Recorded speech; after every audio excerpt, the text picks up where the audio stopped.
Hello everyone, I'm doctor Abdul Rashid, cataract, LASIK and squint surgeon. మనం ఈ ఛానల్లో చాలా టాపిక్స్ కవర్ చేయబోతున్నాము.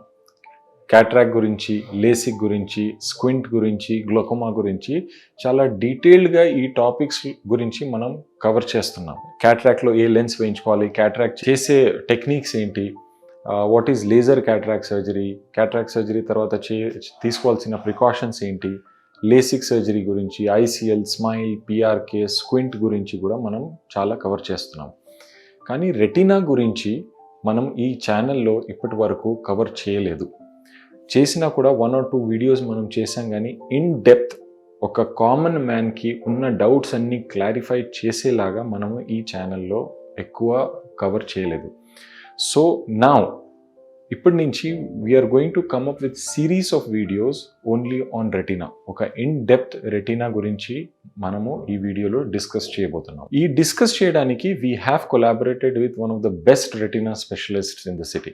నేను చాలా ఇన్స్టిట్యూట్స్లో, ఎయిమ్స్లో చదివాను, తర్వాత వేరే ఇన్స్టిట్యూట్స్లో చదివాను. But we're fortunate enough to have this person on board whom I felt is one of the best retina specialist that I have ever మెట్.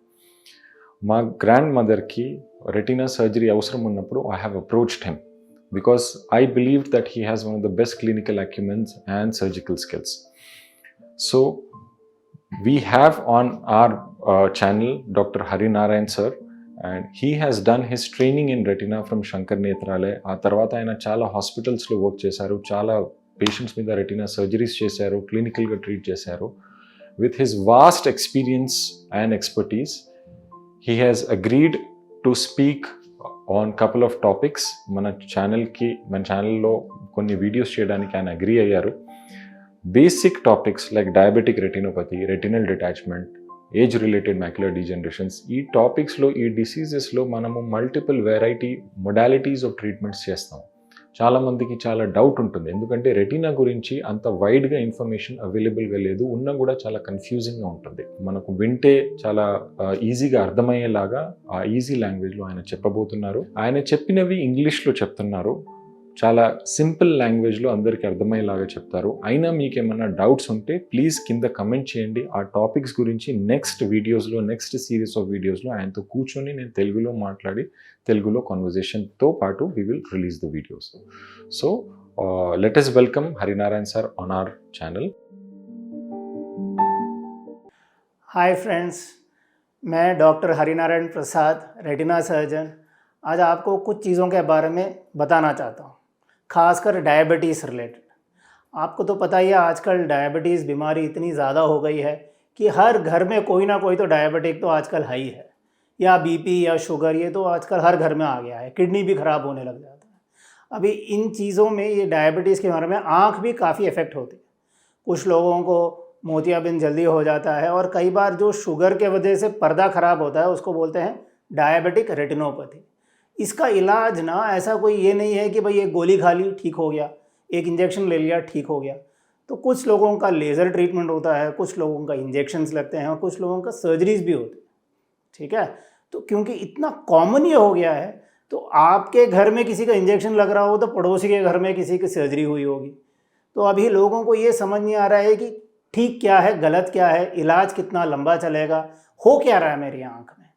इस थोड़ा क्लैरिफाई करने के लिए मैं आपको बस छोटे से ये चीज़ बताना चाहूँगा कि डायबिटीज़ के वजह से जो पर्दा ख़राब होता है, उसका इलाज जब सूजन होती है तो इंजेक्शन से होता है, जब खून बहता है तो लेज़र या सर्जरी से होता है। तो ये इंजेक्शन्स का जो दौर है, आजकल काफ़ी इंजेक्शन्स आ गए हैं, पुराने नए बहुत सारे। ऐसा नहीं होता कि एक इंजेक्शन हो गया सारे इलाज हो गए। कई सारे इंजेक्शन्स की ज़रूरत पड़ती है, कई बार 2 या 3 या 4, जब तक ये पूरा ठीक ना हो जाए। उसके लिए रेगुलर चेकअप्स और शुगर का कंट्रोल साइमल्टेनियसली लेना ज़रूरी रहता है। उसी तरह जब ब्लीडिंग होता है आँख में, तो या तो लेज़र करना पड़ता है, या फिर बहुत ज़्यादा ख़राब हो गया तो ऑपरेशन लगता है, जिसके रिज़ल्ट्स अच्छे हैं। ये आप प्लीज़ समझ लीजिए, ऐसा नहीं है कि गई आँख। रिज़ल्ट्स काफ़ी अच्छे होते हैं इन चीज़ों के, अगर करेक्ट टाइम पे इसका इलाज किया जाए। तो ये इंजेक्शन्स जो होते हैं वो फॉरेन वाले भी होते हैं, आजकल इंडियन वाले भी इंजेक्शन्स काफ़ी सारे आ गए हैं, हर महीने लगते हैं। तो इसके लिए आपने देखा होगा कुछ लोग हैं जिनके 15-20 इंजेक्शन लग गए और आँख ठीक नहीं हो रही, और कुछ लोग ऐसे हैं जिनका 1-2 इंजेक्शन में ठीक हो गया। इसका कारण मेनली ये है उनकी तबीयत कैसी है, उनका आँख का हेल्थ कैसा है, उनके शरीर का हेल्थ कैसा है, उनका डायबिटीज़ कैसा है। तो बिना झिझक के, बिना डर के इलाज करा सकते हैं। ये रिज़ल्ट्स काफ़ी अच्छे हैं। पहले तो ये ऑप्शंस भी नहीं थे। आजकल इतने एडवांस सर्जरीज आ गए हैं, इतने एडवांस्ड इंजेक्शंस आ गए हैं कि हमको दिखता है, पेशेंट्स को भी फ़र्क दिखता है। इंजेक्शन लगा के 2-3 हफ्ते में डॉक्टर साहब नज़र बढ़ गई हमारी।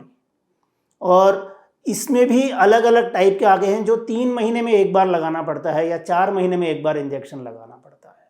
तो ये बोलना चाहूँगा कि डायबिटीज़ से एक पर्दा तो ख़राब होता है, उसका इलाज भी है, और शुगर का कंट्रोल भी ज़रूरी है, और तुरंत इलाज कराना सबसे ज़रूरी है।